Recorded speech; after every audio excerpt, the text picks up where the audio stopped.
ಮಾಡಿರಿ. ಯಾಕಂತಂದ್ರೆ ಇಲ್ಲಿವರೆಗೆ ಇನ್ನೊಂದು ಮಾತನ್ನು ರೆಫರ್ ಮಾಡ್ತಾ ಹೇಳ್ತಾ ಇದ್ದಾರೆ ಅವರು, ನಮ್ಮ CM ಸಿದ್ದರಾಮಯ್ಯನವರು ಈ SC STಗಳ ಮೇಲೆ ಅಂತ ದೌರ್ಜನ್ಯಕ್ಕೆ, ಈ ದೌರ್ಜನ್ಯ ಪ್ರಕರಣಗಳಲ್ಲೇ ಕೇವಲ 2% ಅಷ್ಟೇ ಶಿಕ್ಷೆ ಆಗಿದೆ, ಉಳಿದವರು ತಪ್ಪಿಸ್ಕೊಂಡಿದ್ದಾರೆ. ಇದು ಪೊಲೀಸರ ಬೇಜವಾಬ್ದಾರಿ ಅಂಥೇಳಿ ಸ್ಪಷ್ಟವಾಗಿ ಹೇಳ್ತಾ ಇದ್ದಾರೆ ಅವರು. ಯಾಕಂದ್ರೆ ನೀವು ಸರಿಯಾಗಿ ತನಿಖೆ ಮಾಡಿ ತಪ್ಪಿತಸ್ಥರು ಯಾರಿದ್ದಾರೆ ಅವ್ರು ಶಿಕ್ಷೆ ಕೊಡಿಸೋಕೆ ಮಾಡಬೇಕು, ಈ ತಪ್ಪಿಸ್ಕೊಂಡು ಹೋಗುವಂಥ ವ್ಯವಸ್ಥೆ ಮಾಡಬಾರ್ದು ಅನ್ನುವಂಥ ಮಾತನ್ನು ಹೇಳ್ತಾ ಇದ್ದಾರೆ. ಬಟ್ ಇದು ಕಾರ್ಯರೂಪಕ್ಕೆ ಬರಬೇಕು. ಬರೀ ಪೊಲೀಸರು ಕೂಡಿದಾರ ಮಾಡಿದ 4 ಜನ ಮಧ್ಯೆ ಮಾತಾಡಿ ಹೋಗ್ಬಾರ್ದು. ಸಿದ್ದರಾಮಯ್ಯ ಮಾತು ಗಾಳಿಯಾಗಿ ಬಂದು ಗಾಳಿಯಾಗಿ ಹೋದಂಗೆ ಆಗ್ಬಾರ್ದು. ಯಾಕಂದ್ರೆ ಅಧಿಕಾರಿಗಳು ಭಾಳ ನಮಗೂ ನಿಮ್ಗೆ ಗೊತ್ತಿದ್ದಂಗೆ ಬುದ್ಧಿವಂತರು ಅವ್ರು ನಮ್ಮೆಲ್ಲರಿಗಿಂತ. ಯಾಕೆ ಒಳ್ಳೆ ಓದಿ ಮಾಡಿ ಒಂದು ಹಂತಕ್ಕೆ ಬಂದಿರ್ತಾರೆ. Middle class, lower middle class, ಬಡತನದಿಂದ ಬಂದ ಅನೇಕ ಪ್ರತಿಭಾವಂತರಲ್ಲಿ ಸೇರಿರ್ತಾರೆ. ಪ್ರತಿಭಾವಂತರಿಗೆ ಹೇಗೆ ತಪ್ಪಿಸ್ಕೊಳ್ಬೇಕು ಅನ್ನೋದು ಕಲಿಸುವ ಅವಶ್ಯಕತೆ ಇಲ್ಲ. ಅವ್ರು ಯಾವಾಗ ಮೈಗೆ ಎಣ್ಣೆ ಹಚ್ಕೊಂಡು ಕೂತಿರ್ತಾರೆ ತಪ್ಪಿಸ್ಕೊಂಡು ಹೋಗಿಸ್ರು.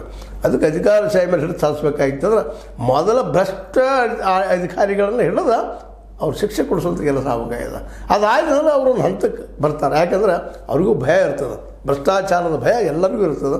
ಆ ಸಂದರ್ಭದಲ್ಲೇ ಮತ್ತು ಈ ಸಂದರ್ಭದಲ್ಲಿ ಇನ್ನಷ್ಟು ಜೋರಾಗಿ ಅವ್ರ ಮೇಲೆ ಈ ನಮ್ಮ ತನಿಖಾ ಸಂಸ್ಥೆಗಳಿಂದ ತನಿಖೆ ಮಾಡಿಸಿ ಅವ್ರ ಮೂಲ ಎಷ್ಟಿತ್ತು ಆಸ್ತಿ ಅವರು ಅಧಿಕಾರಕ್ಕೆ ಬಂದಾಗ ಈಗ ಎಷ್ಟದ ಪ್ರತಿಯೊಬ್ಬ ಅಧಿಕಾರಿ ಮಾಡಿಸುವಂಥ ಕೆಲಸ ಮಾಡಿದರೆ ಇನ್ನೂ ಕಂಟ್ರೋಲ್ಗೆ ಬರ್ತದೆ. ಅದರಲ್ಲೂ ಪೊಲೀಸ್ ಅಧಿಕಾರಿಗಳ ಬಗ್ಗೆ ಅಂತ ಇದು ಹೇಳೋ ಅವಶ್ಯಕತೆಯೇ ಇಲ್ಲ.